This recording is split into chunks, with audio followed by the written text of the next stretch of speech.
The first thing Hester Hadley noticed about Willow Creek was that the wind carried the smell of sawdust and horses instead of the salt and coal smoke she had known all her life in Boston. And the second thing she noticed was that her father was dead, and she was now, at 23 years old, the sole owner of a mercantile store she had never once set foot inside until the day she buried him. The year was 1878, and the town of Willow Creek sat in a shallow bowl of land in the Colorado Territory, ringed by red bluffs and cottonwood trees that shivered gold in the autumn light. Hester had come west on a train and then a stagecoach and then, for the last 6 miles, on the back of a borrowed mule, clutching a single trunk that held everything she owned in the world, including the letter that told her Josiah Hadley had passed of a fever 3 weeks before she could reach him. She had cried on the train. She had cried on the stagecoach. By the time the mule carried her into town, she had run out of tears, and what was left in her chest was something harder and more determined, a kind of grief that had turned to grit.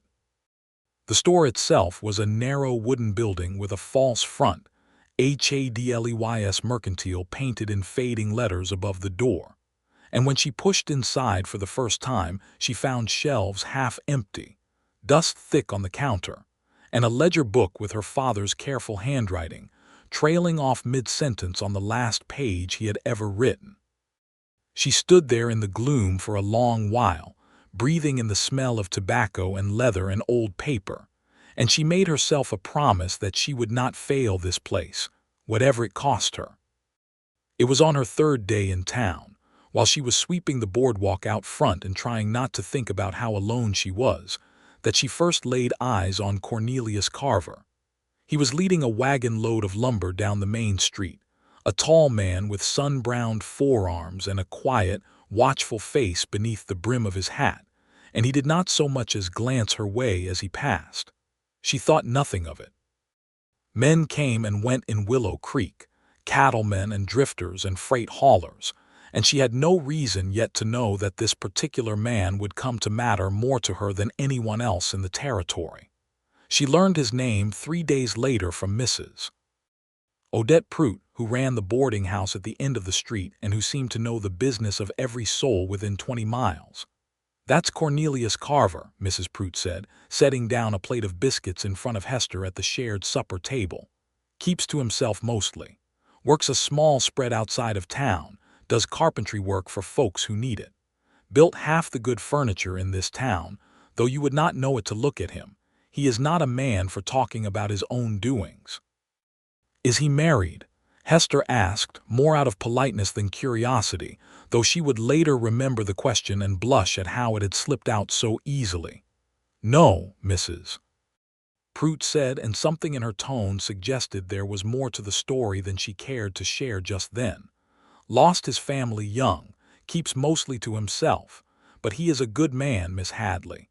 Whatever else you hear about him, you remember that." Hester did not think much more about Cornelius Carver in those first weeks. She was too busy learning the business her father had left her, too busy fending off the ache of missing a man she had crossed half a continent to see one last time, and never had the chance. She spent her days behind the counter, measuring flour and coffee and calico by lamplight, and her nights in the small room above the store, listening to the wind move through the cottonwoods and wondering if she had made a terrible mistake in coming west at all. But then, one morning in late September, she woke to find that the hinge on her back door, which had squealed every time she opened it, no longer made a sound. She stood in the doorway a long moment, turning it back and forth, listening to the smooth silence of it, and could not account for the change. She had not asked anyone to fix it. She had not even mentioned it aloud to a living soul, save for a passing complaint to Mrs. Prout over supper one evening, a complaint she barely remembered making. She thought little of it at the time, chalking it up to some kindness from a neighbor she had not yet properly met, and went about her day. It happened again 2 weeks later, this time with the well pump behind the store, which had been sticking so badly she'd nearly given up hauling water from it and had taken to carrying buckets from the creek instead. One morning the handle moved smooth as butter, pumping clean water with half the effort it had taken before, and Hester stood there with her bucket in hand, staring at the pump as though it might explain itself. She began to suspect, though she could not have said why, that the same person was responsible for both small miracles. She began, too, to notice Cornelius Carver more often than she might have admitted, the way he tipped his hat to her when their paths crossed on the boardwalk, the way his eyes lingered just a moment longer than politeness required before he looked away, as though there were words in him that never quite made it to his mouth. It was the shelf, though, that changed everything. Hester had been struggling for a month with the back storeroom of the mercantile, where crates of goods sat stacked on the floor because there was simply not enough shelving to hold them all. She had thought about the problem often, had even sketched out in her mind where a new shelf might go, high along the east wall where the light from the small window would not damage the dry goods, but she had told no one of this plan. She had not even written it down. It existed only in the private architecture of her own thoughts, a wish she carried quietly through her days along with all her other quiet wishes. On a cold morning in October, with frost silvering the grass outside, she walked into the storeroom to fetch a sack of cornmeal and stopped dead in the doorway. There, along the east wall, exactly where she had imagined it, hung a new shelf. It was built of clean pine, sanded smooth, fitted with brackets that had been carved rather than simply nailed, the kind of careful work that spoke of hours spent rather than minutes. It was the exact height she would have chosen. It was the exact length. It sat beneath the window in a way that would let the morning light fall across it without ever touching the goods stacked upon it too harshly. Hester stood frozen, her heart hammering in a way that had nothing to do with fear. She found Cornelius Carver that same afternoon, working at the edge of town on a fence post for the widow Simmons. His sleeves rolled to the elbow, sweat beading at his temple despite the cold. He looked up when he heard her approach, and something crossed his face that might have been nervousness, though it was gone as quickly as it came. "Mr. Carver," she said, and her voice came out steadier than she felt. "I found a shelf in my storeroom this morning, a new one built into the east wall." "Did you?" he said. It was not quite a question. "I did not ask anyone to build it," she said. "I had thought of needing one, of course, but I never spoke the thought aloud to a single person. Not to Mrs. Prout, not to anyone." He set down his hammer and looked at her with those quiet gray eyes, and for a long moment he said nothing at all. "How did you know?" she asked finally. "How did you know exactly where I wanted it, exactly how tall, exactly how long? I never told a soul." Cornelius Carver looked at her for a long moment, and something moved behind his eyes, something that looked almost like sorrow mixed in with whatever else was there. He opened his mouth as if he might answer her, and then closed it again and picked his hammer back up. "Reckon I should get back to this fence post before the widow comes looking for me," he said, and that was all. He did not answer her question, not that day and not for a long while after. Hester walked back to her store with her mind turning over the mystery of it, half frustrated and half something else entirely, something warmer that she did not yet have a name for. She thought about the hinge, and the pump, and now the shelf, and she began to understand, in the slow way that understanding comes to a person who has been too busy grieving to notice much of anything, that Cornelius Carver had been watching her far more closely than she had realized, and for far longer. She did not confront him again about it, not directly, though she found herself watching for him after that, the way one watches for a particular bird that has become dear to the eye. She saw him at the blacksmith's, saw him loading lumber at the edge of town, saw him once at dusk sitting alone on the steps of the small church, his hat in his hands, staring out at nothing in particular. There was a stillness to him that she found she liked, a quality of a man who had learned to carry his sorrows without letting them spill over onto other people, and she wondered, not for the first time, what those sorrows might be. She learned some of it from Mrs. Prout on a rainy evening in November, when the two women sat together shelling dried beans by the fire, and the older woman, perhaps loosened by the weather or by some sense that Hester needed to know, finally told the story. Cornelius came out here with his wife, oh, must be 6 years back now, Mrs. Prout said, her needle-thin fingers working steadily at the beans. Sweet little thing, her name was Amelia. They had a baby coming. Cornelius built her a whole house with his own 2 hands before that baby ever arrived, built her a cradle, built her shelves for the nursery, built her everything a woman could want, because that is the kind of man he is, the kind who shows his heart through his hands rather than his mouth. Hester's chest tightened. What happened to them? Fever took them both, the baby before it was even born, and Amelia 3 days after, Mrs. Prout said quietly. Cornelius has not been the same man since, not truly.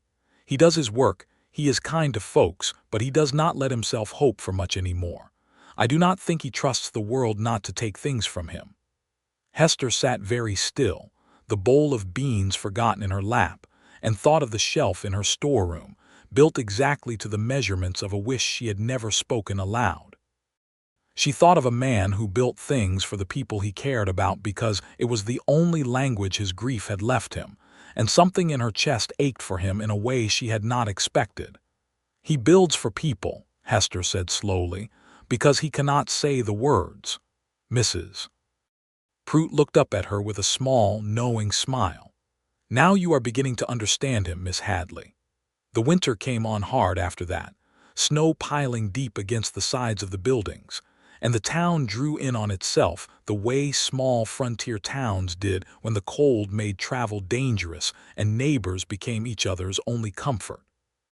Hester kept her store open through it, selling coffee and tobacco and canned goods to the ranch hands who braved the drifts, and more than once she found Cornelius Carver standing at her counter, buying nails or rope or some small thing he likely did not need, lingering a while longer than the purchase required before he tipped his hat and went back out into the cold. They began, in that slow frontier way, to talk. Not of anything grand at first, just the weather, the price of grain, the health of the widow's cattle, but the talking deepened as the winter wore on, the way ice deepens before it breaks, until one evening in January, with snow falling thick outside the window and the stove ticking warm behind the counter, Cornelius Carver told her about Amelia. He told her plainly, without much decoration, the way a man tells a story he has turned over in his mind so many times that all the sharp edges have worn away into something smooth and sad. He told her about the little house he had built with his own hands, about the cradle, about the fever that had come through in the space of a single terrible week and taken everything he had built his future around. I do not talk about it much, he said, staring into the stove rather than at her. Folks do not know what to say, and I do not much know what to hear, but you asked me a question back in October about the shelf, and I never answered it, and I reckon you deserve to understand why. Tell me, Hester said softly. When Amelia was carrying our child, he said, I used to watch her move about that house, watch the way she would reach for things that were not there yet, the way she would look at a bare wall and I could see in her face exactly what she wished was hanging on it. I learned to read her that way, without her ever having to say a word. I built her whole life around the things she wanted before she knew how to ask for them, and it was the finest thing I ever did, because it was the only way I knew how to love her properly. He paused, and Hester could see the effort it cost him to keep speaking. After she died, I told myself I would not do that again for anybody. I told myself that kind of watching, that kind of knowing a person so well you could build their wishes into wood before they spoke them, that was a gift I only had the one time in me, and I was not fixing to spend it on anybody else. But you did, Hester said quietly. You fixed my hinge. You fixed my pump. You built me a shelf I never asked for. I did, he admitted, and there was something raw in his voice now, something that had been held back for a long time and was finally coming loose. I did not mean to. I watched you sweeping that boardwalk your first week in town, looking so lost and so determined all at the same time, and something in me started paying attention again before I ever gave it permission to. I would see you struggling with that pump handle, and I would think about how I could fix it, and before I knew what I was doing, I had already done it. Same with the shelf. I saw you standing in that storeroom one evening, looking at that bare wall the exact same way Amelia used to look at bare walls, and I knew what you wanted there as sure as I have ever known anything. Hester's eyes had filled with tears she had not expected, and she did not bother to hide them. "Cornelius," she said, using his given name for the first time, and it felt like a small and significant thing to do. "Why did you never just answer me that day I asked?" "Because I was afraid," he said simply. "Afraid that if I told you the truth, you would see it as a kind of haunting, me building for you the same way I built for her, and you would want no part of a man who carries a dead wife's shad into every piece of wood he cuts. I did not want you to think I saw Amelia when I looked at you. I do not. I see you, Hester Hadley, plain as day, and that scared me more than any ghost ever could." The stove ticked in the silence between them, and outside the snow kept falling, soft and endless, and Hester reached across the counter and laid her hand over his, rough and calloused as it was from years of work, and felt him go very still beneath her touch. "I do not think it is haunting," she said. "I think it is the kindest thing anyone has ever done for me, to notice what I needed before I even knew I needed it. I think a man who loves like that, quiet as it is a rare thing in this world, and I would be a fool to run from it out of fear of a ghost that clearly is not standing between us."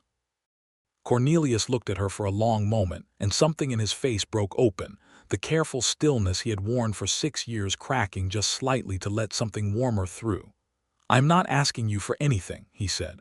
"I do not expect—" "I know you are not asking," Hester said, smiling despite the tears still wet on her cheeks. "That is rather the trouble with you, Cornelius Carver. You never ask for anything at all. You just build it and hope somebody notices." He laughed then, a low, surprised sound, as though he had forgotten he still had laughter in him, and the sound of it settled something in Hester's chest that had been unsettled since the day she buried her father.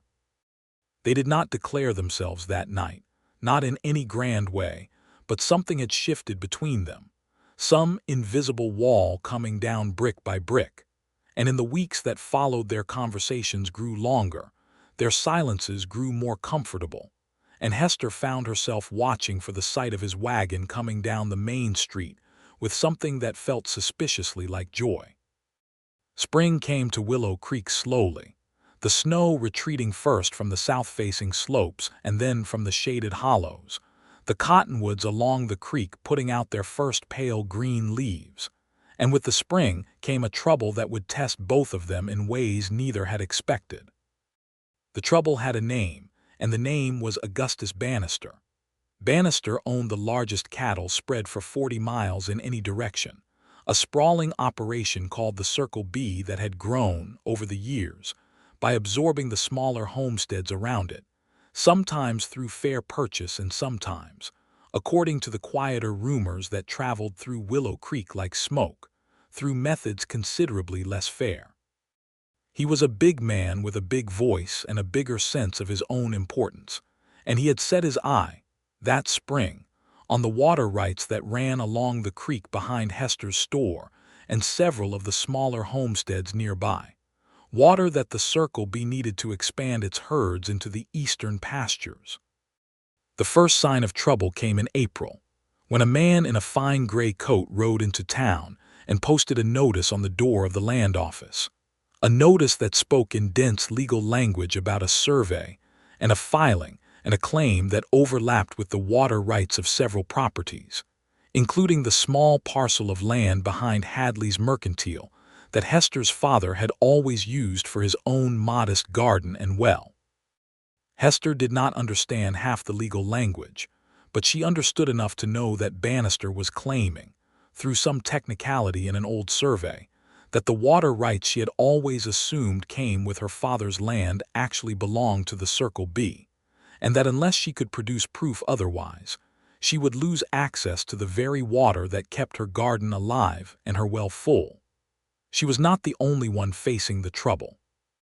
The widow Simmons, whose fence Cornelius had been mending back in the autumn, faced the same threat on her small parcel, as did 3 other families along the creek, none of them wealthy enough to fight a man like Bannister in court, all of them frightened of what it would mean to lose the water that made their small pieces of land worth anything at all. "He means to squeeze us out," Cornelius said one evening, standing in Hester's storeroom beneath the shelf he had built her, his jaw tight with an anger she had not seen in him before. "If he takes the water rights, none of these homesteads are worth keeping. Folks will have no choice but to sell to him for whatever pittance he offers, and he will have himself another few thousand acres for next to nothing." "Can he truly do that?" Hester asked. "Simply claim what has always been ours." "He can try," Cornelius said. "Whether he can make it hold up is another matter, but he has money for lawyers and most folks out here do not, and he is counting on that being enough." Hester felt the old grit rise in her again, the same determination that had carried her across the country to claim her father's store, and she found herself unwilling to simply hand over what her father had built without a fight. "Then we need a lawyer of our own," she said. "Or we need proof that the water rights were always ours." "There might be old survey records in Denver," Cornelius said slowly, thinking it through. "The Territorial Land Office keeps copies of the original claims. If your father filed properly when he first took up this land, there should be a record of the water rights being included in his claim, separate from whatever Bannister is trying to use." "Then we go to Denver," Hester said. "That is 4 days' ride each way," Cornelius said. "Rough country between here and there, and no guarantee the records will show what we need them to show. I did not come 2,000 miles from Boston to lose my father's land to a man who thinks money can buy him whatever he wants," Hester said, and something in the set of her jaw must have convinced him, because he nodded slowly. "Then I will take you," he said. "I know the trail well enough, and I am not about to let you ride into Bannister country alone, not with the kind of men he keeps on his payroll." They left 3 days later at first light, with Cornelius driving a small wagon loaded with provisions and Hester bundled against the morning chill in a coat that had once belonged to her mother. Mrs. Prout saw them off with a basket of food, and a look that suggested she understood a great deal more about the nature of their journey than either of them had said aloud. The ride to Denver took them through country that Hester had never seen the like of in all her life, wide open plains giving way to rolling foothills, the mountains rising blue and jagged in the distance like a promise of something vast and unknowable. They camped the first night beside a stream, the fire crackling low between them, the stars spread overhead in a wash of light so thick and bright that Hester found herself struck momentarily speechless. "I did not know there could be so many," she said, tilting her head back to look at the sky. "City folks never do," Cornelius said, not unkindly, settling back against his saddle. "Out here you see the sky the way it was meant to be seen, without all that smoke and lamp light getting in the way." They talked long into that first night, about her childhood in Boston, about his years growing up on a farm in Kansas before he had come further west, about the small things that make up a person's life, the favorite foods and half-forgotten songs and old fears that most people never bother sharing with anyone at all.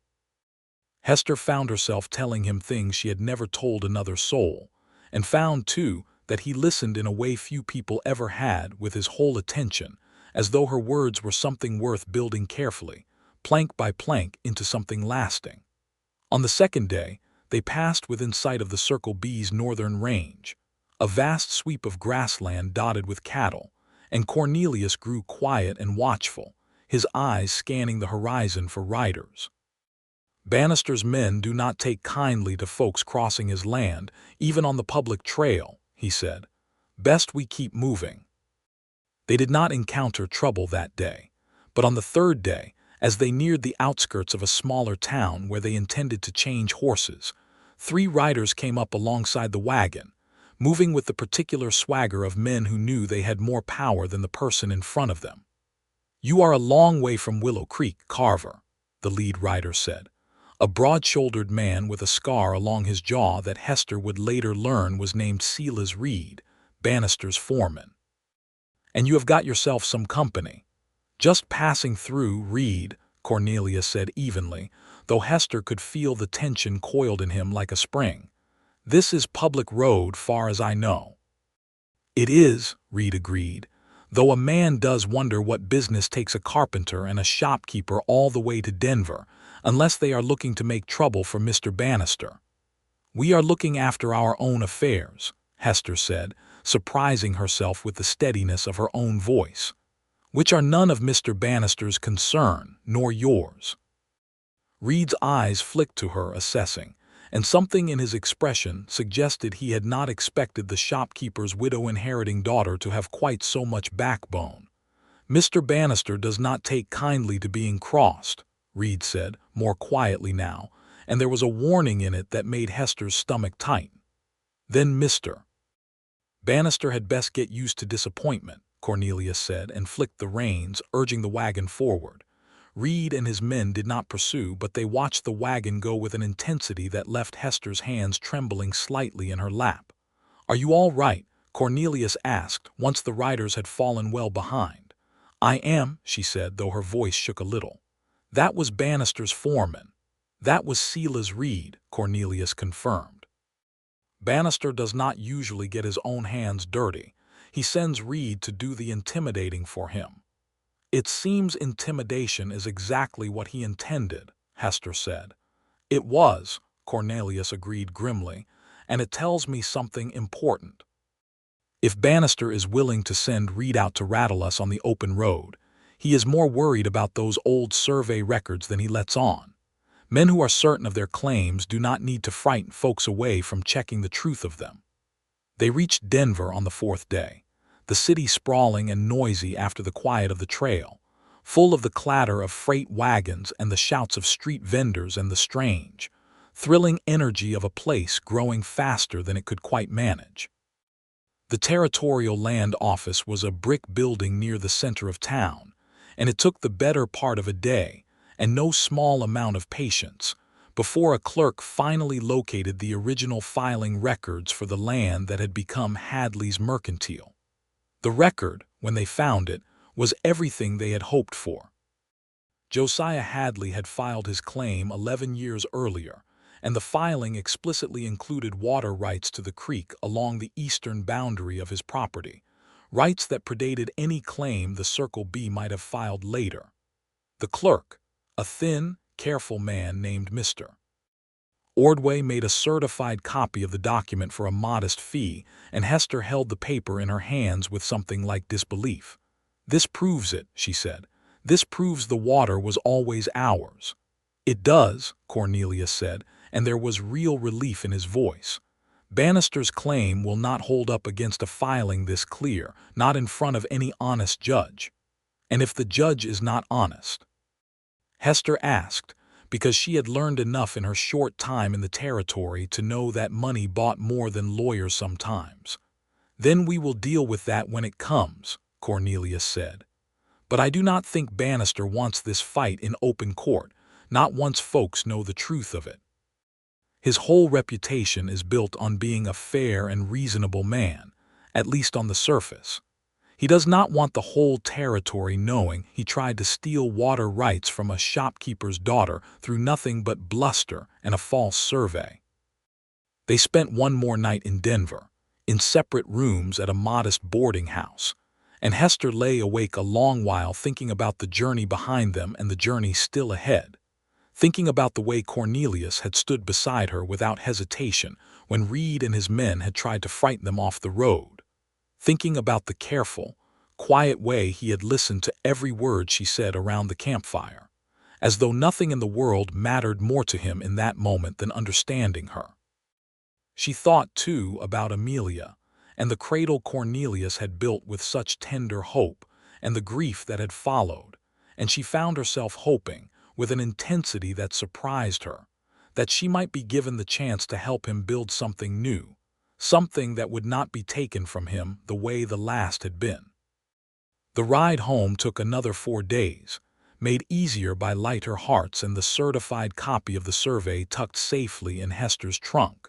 And when they finally rolled back into Willow Creek, dusty and saddle-sore, Mrs. Prout came running out of the boarding house with her apron still on, demanding to know everything at once. The confrontation with Bannister came a week later, at a meeting of the town council called specifically to address the water rights dispute. The council met in the back room of the saloon, the only space in town large enough to hold the crowd that gathered, homesteaders and shopkeepers and ranch hands all packed shoulder to shoulder to hear how the matter would be settled. Augustus Bannister arrived with Silas Reed at his side, and a lawyer he had brought all the way from Denver, a slick, well-dressed man named Mr. Pemberton who spoke in long, confident sentences about surveys and precedent and territorial law. Bannister himself sat with the easy confidence of a man who had never once in his life been told no and expected to hear the word for the first time that evening. The Circle B has invested considerable resources in surveying this land properly, Pemberton said, addressing the council with a smoothness that made Hester's skin prickle. The original claims filed by these homesteaders were vague at best regarding water access, and Mr. Bannister's more recent and more thorough survey establishes clear boundaries that unfortunately do not favor the smaller parcels in question. It was Hester who stood when it came her turn to speak, her heart hammering but her voice steady, the certified copy of her father's original filing held tightly in her hands. "My father filed his claim 11 years ago," she said, "and that filing includes an explicit description of water rights to the creek along the eastern boundary of his land, rights that predate Mr. Bannister's survey by more than a decade." She handed the document to the council chairman, an elderly rancher named Mr. Whitfield, who had lived in the territory longer than almost anyone else in the room. "I would ask that this be entered into the record, along with the observation that a claim filed later cannot simply erase rights that were established earlier, no matter how thorough the more recent survey might be."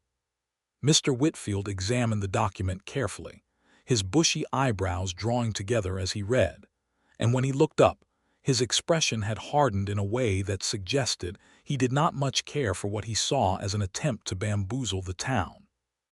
"This filing appears entirely legitimate," Whitfield said, "and it does indeed predate the Circle B's more recent survey.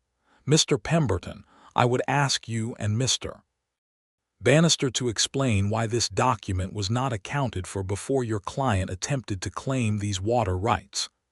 Pemberton's confident expression faltered for the first time that evening, and Bannister's face had gone a dark, mottled red that spoke of a man unaccustomed to being caught out in front of his neighbors. "There may have been an oversight in our research," Pemberton said carefully. "There may have been an attempt to take water that was never yours to claim," said a voice from the back of the room, and Hester turned to see the widow Simmons standing there, her own aged certified copy of her filing clutched in her hands, and beside her 3 other homesteaders holding similar documents, all of them having spent the past week, it seemed, quietly digging through their own records once word had spread of what Hester and Cornelius had found in Denver. The room had gone very quiet, and Bannister rose slowly from his chair, his jaw tight, his eyes moving across the room full of his neighbors, men and women he had done business with for years, all of them looking at him now with something that had shifted from wary respect into open suspicion. "This has all been a misunderstanding," Bannister said finally, though the words came out strained. "The Circle B has no wish to deprive honest homesteaders of water that is rightfully theirs. I will instruct my lawyer to withdraw our claim." It was not an apology, not truly, but it was enough, and a murmur of relief moved through the crowded room. Mr. Whitfield gavelled the meeting to a close shortly after, declaring the water rights dispute settled in favor of the original filings. And as the crowd began to disperse into the cool evening air, Hester found herself surrounded by neighbors thanking her. the widow Simmons gripping her hand with tears in her eyes, other homesteaders clapping her on the shoulder. And through it all she kept looking for Cornelius, finding him at last standing near the door, watching her with an expression of such open pride and tenderness that it made her breath catch. "You did that," he said, when she finally reached him. "You stood up in front of the whole town and you did that." "We did that," she corrected him. "I would never have found those records without you. I would never have had the courage to make that ride at all if you had not been beside me." "I only drove the wagon," he said, though there was warmth in his voice that belied the modesty of the words. "You did a great deal more than drive a wagon, Cornelius Carver," she said, "and you know it as well as I do." Outside, the evening had cooled, the sky streaked with the last colors of sunset, and they walked together back toward the mercantile in a silence that felt full rather than empty, the kind of silence that exists between two people who no longer need words to fill every moment. It was Cornelius who broke it, finally, as they stood outside the darkened storefront, the shape of the shelf visible through the window if one knew to look for it, catching the last light of evening. "Hester," he said, and something in the way he said her name made her turn to face him fully. "I have not been entirely honest with you about something." Her heart gave a small lurch of fear. "What is it?" "The hinge," he said, "and the pump, and the shelf. I told you I started paying attention to you before I meant to, and that was true, but I did not tell you everything." "Tell me now," she said softly. "I have loved you since near about the second week you were in this town," he said, the words coming out plain and unadorned, the way he seemed to say all his most important truths. "I loved you before I ever let myself admit it, and I fought against it hard, because I did not think I had any right to love again after what happened to Amelia, and because I did not think a woman like you would ever want a man who carries as much grief as I do. But I cannot fight it any longer, not after this week, not after watching you stand up to Bannister in front of the whole town with more courage than most men I have ever known. I love you, Hester Hadley, and I do not much care if that is too bold a thing to say standing out here on the street where anybody might hear it." Hester felt tears springing to her eyes, warm and sudden, and she did not try to stop them. "I have loved you since the day I found that shelf," she said. "I did not understand it then, but I understand it now. You showed me exactly how you loved me before you ever found the courage to say the words, and I think that is the finest kind of love there is, Cornelius, the kind that builds things rather than simply speaking them." He reached for her then, his rough carpenter's hands coming up to cup her face with a gentleness that made her chest ache. And when he kissed her, it was soft and searching and full of 6 years of grief finally giving way to something new, something neither of them had expected to find again. They were married that spring, on a bright morning in April with the cottonwoods along the creek just beginning to leaf out again, the whole town turning out for the ceremony in front of the small church, Mrs. Prout weeping openly into a handkerchief, the widow Simmons and her neighbors all crowded together on the wooden pews, and even Mr. Whitfield making a short, gruff speech about the fine match the town had made in seeing these two young people find each other. The wedding was simple, as most things were in Willow Creek, but it was full of a joy that Hester had not thought herself capable of feeling again after her father's death. And when Cornelius slipped a plain gold band onto her finger, carved with a small pattern of wheat stalks that he had worked into the metal himself over long evenings, she understood that she had found in this quiet, watchful man a love more solid and more lasting than anything she could have imagined back in Boston.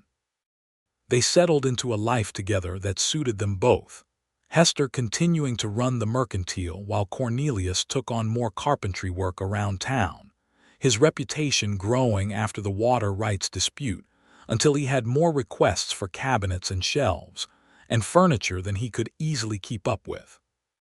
He built her a proper house behind the store that year, larger than the small room she had been living in above the shop, and true to his nature, he built into it 100 small things she had never asked for but had always wanted: a window seat that caught the morning light just so, a pantry with shelves at exactly the right height for her reach, a rocking chair on the front porch positioned to catch the evening breeze.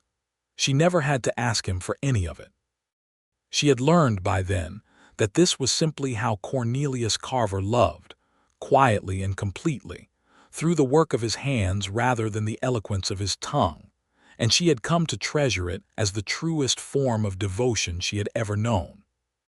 The following winter brought its own trials, as winters in the territory always did: deep snows that closed the roads for weeks at a time, and a bout of influenza that swept through Willow Creek and left several families in mourning, though Hester and Cornelius were spared its worst effects, tending instead to sick neighbors with soup and blankets, and whatever medicine the doctor could spare.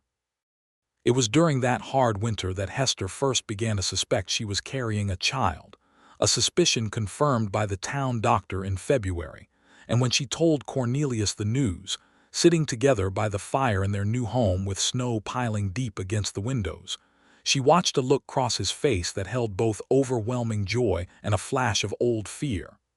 "I know what you are thinking," she said gently, taking his hand.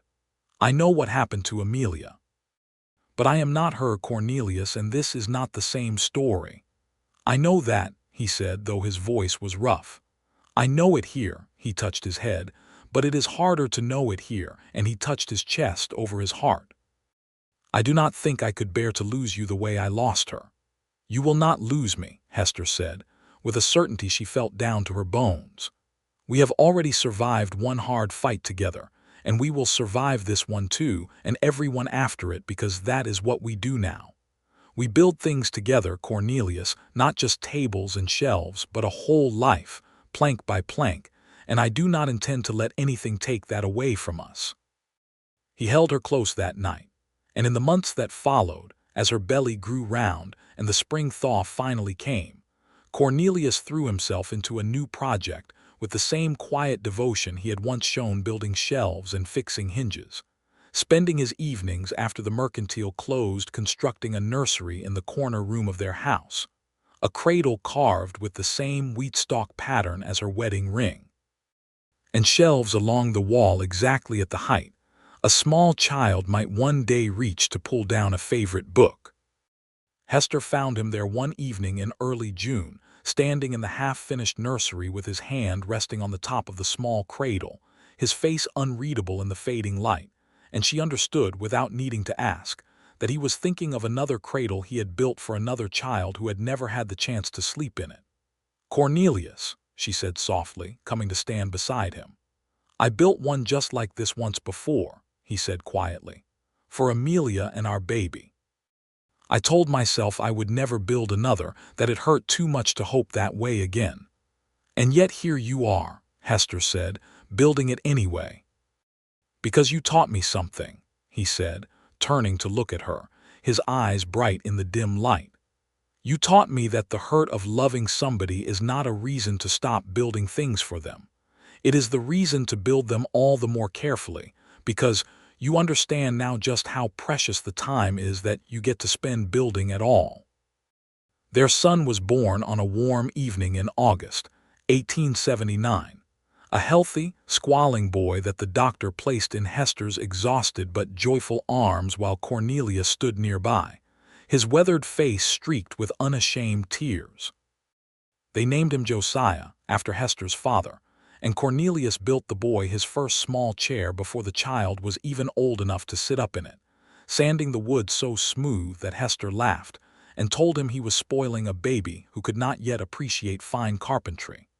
"He will appreciate it eventually," Cornelius said, with the same quiet certainty he brought to everything he built. "And until then, I reckon I enjoy the building of it near as much as he will enjoy the having of it." Life in Willow Creek settled into a rhythm after that, the seasons turning over one after another, the mercantile thriving under Hester's careful management, Cornelius's carpentry business growing steadily as word of his skill spread through the territory. The water rights dispute with Bannister never resurfaced, the Circle B eventually scaling back its ambitions after the public embarrassment of the town council meeting, and Bannister himself, in the years that followed, became, if not a friend, then at least a civil neighbor, occasionally purchasing goods at Hester's store without any further attempt at intimidation. 2 years after Josiah's birth, Hester gave birth to a daughter whom they named Amelia Ruth, a choice that Hester had suggested herself, watching Cornelius's face carefully as she said the name aloud, wanting to be certain it would bring him comfort rather than pain. "Are you certain?" he had asked, his voice thick with emotion. "You would give our daughter that name, knowing what it means to me." "I would give her that name because of what it means to you," Hester had said. "Because I think it is a fine thing for a person's memory to live on in love rather than only in grief. And I think our daughter deserves to carry a name that reminds you every day of just how much capacity you have for loving somebody completely." Cornelius had wept then, openly, holding his newborn daughter against his chest, and Hester had watched something settle in him that evening, some final piece of old grief finally finding its peace, transformed at last into something gentler, something that could coexist with the new joy filling their home. He built Amelia Ruth a shelf for her own small room before she was even a year old, of course, just as he had built one for Josiah, just as he had built the very first one for Hester in the back storeroom of the mercantile all those years before. And Hester never tired of watching him work, his hands moving with that same careful, deliberate patience, measuring twice and cutting once, sanding every edge smooth enough that no small hand would ever catch a splinter on wood he had shaped. Their family grew over the following years, as families did in the territory, through hardship and joy in equal measure. A second son, Thomas, arrived in 1883, followed by another daughter, Grace, in 1886, and the house behind the mercantile grew along with the family, Cornelius adding rooms as they were needed, always with the same quiet attention to what each of his children would want before they ever thought to ask for it themselves. The town of Willow Creek grew too in those years, as the railroad finally extended its reach into the territory, bringing new settlers and new business, and Hadley's mercantile expanded to meet the growing demand, eventually requiring not just the one shelf Cornelius had built in that first autumn, but an entire wall of them, each one built by his own hands over the years, each one a testament to a partnership that had grown from quiet observation into a marriage built, quite literally, plank by plank. Hester often thought, in the quiet moments of her busy days, about that first morning she had found the shelf in her storeroom, about the mystery of how a man she had barely spoken to could have known exactly what she needed before she ever gave voice to the wanting of it. She had asked him once more, years into their marriage, sitting together on the porch he had built for her, watching their children play in the yard below, whether he had ever truly answered her question. "I do not believe I ever did give you a proper answer," he admitted, smiling. "Not that day and not for a good while after." "Will you give me one now?" she asked, resting her head against his shoulder. Cornelius was quiet for a long moment, watching Josiah chase his younger brother Thomas through the tall grass at the edge of the yard, while Amelia Ruth sat nearby weaving a crown of wildflowers, little Grace toddling unsteadily beside her. "I think," he said slowly, "that when a man pays close enough attention to somebody, when he truly watches them the way I found myself watching you, he starts to see the shape of their wanting even before they know it themselves." I did not have words for that back then, Hester. I only had my hands and the wood, and whatever it was in me that could not stop noticing you. I suppose the honest answer to your question is that I knew because I loved you already, even before I let myself believe it. And love has a way of teaching a man things his mouth is too frightened to say. Hester turned her face up to kiss him then, softly, the way she had kissed him 1,000 times in the years since that first shelf had appeared in her storeroom, and felt, as she always did, the particular warmth of being loved by a man who showed his heart in careful, lasting things rather than in easy words.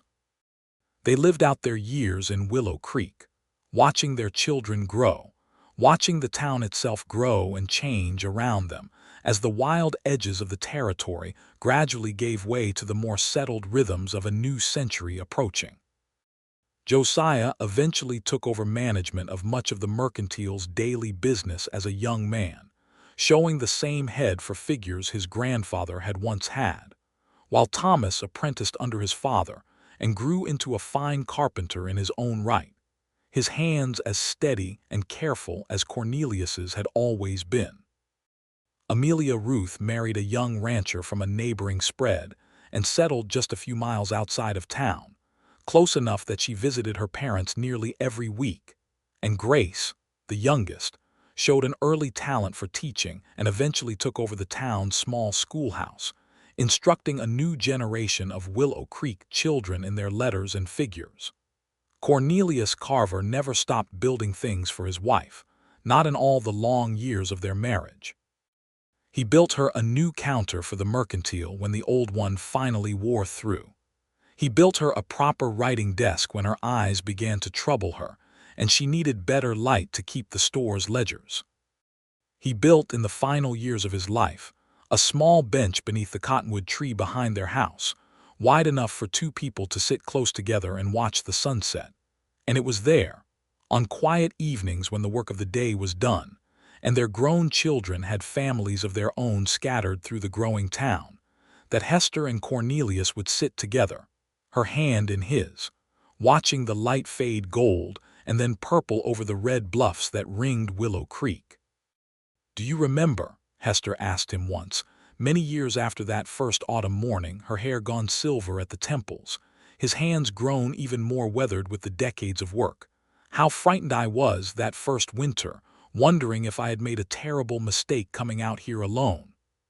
"I remember," Cornelius said, his voice as quiet and steady as it had always been, though softened now with age. "I remember watching you sweep that boardwalk, looking so lost, and thinking to myself that I had no business paying that much attention to a woman I had never even spoken a word to." "And yet you built me a shelf anyway," Hester said, smiling at the old memory. "And yet I built you a shelf anyway," he agreed. "Best decision I ever made, even if I did not have the courage to admit it at the time. You never did answer me properly that first day," she teased gently. "You just picked up your hammer and went back to work on that fence post." "I answered you eventually," Cornelius said, squeezing her hand. "Took me a while to find the words, but I got there." "You did," Hester agreed, resting her head against his shoulder as the sun sank lower over the bluffs, the cottonwood leaves whispering softly above them, the sounds of their grandchildren's laughter drifting faintly from somewhere in the town below, a whole life built from a single unanswered question, and a shelf constructed out of quiet, patient love. "You got there in the end, Cornelius Carver, and I would not trade the getting there for anything in this whole wide territory." They sat together on that bench as the last light faded from the sky, two people who had built a life together out of hammer and nail and careful attention, out of grief transformed slowly into joy, out of a love that had never needed grand declarations, because it had always spoken clearly enough through the steady, patient work of loving hands. And in the years that remained to them, through all the small joys and sorrows that came with growing old together in a town they had helped to build.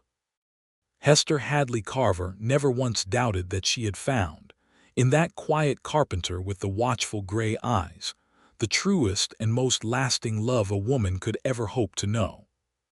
Their story became, in time, something of a local legend in Willow Creek, told and retold by Mrs. Prout to newcomers in her boarding house, the tale of the shopkeeper's daughter and the quiet carpenter who built her a shelf before she ever asked for one, who never answered her question directly, but answered it instead with every year of devotion that followed. And the townsfolk who heard the story would often smile and say that it was, in the end, the finest kind of love story. The kind built not from grand speeches but from patient hands and careful hearts, the kind that lasted a lifetime because it had never needed anything more than quiet attention and the courage, eventually, to let hope back into a heart that had once thought itself closed forever. And when Cornelius Carver passed peacefully in his sleep many decades later, an old man surrounded by children and grandchildren who had inherited his steady hands and his wife's fierce determination in equal measure.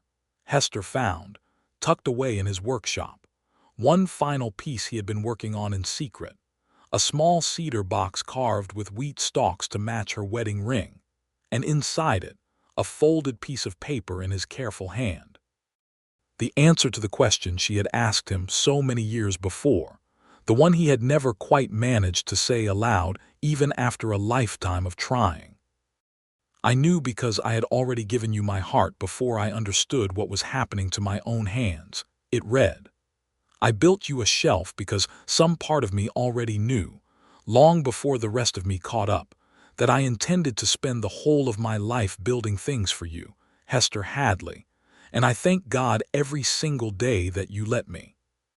Hester read the words through tears that were more grateful than grieving, and placed the paper carefully back inside the cedar box, which she kept afterward on the very shelf he had built her all those years ago, in the storeroom of the mercantile that had, over the decades, become the beating heart of the whole family's history, a small wooden testament to a love that had never needed loud words to prove itself true, and that had, in the end, lasted a lifetime and beyond, exactly as it had been quietly, carefully built to do.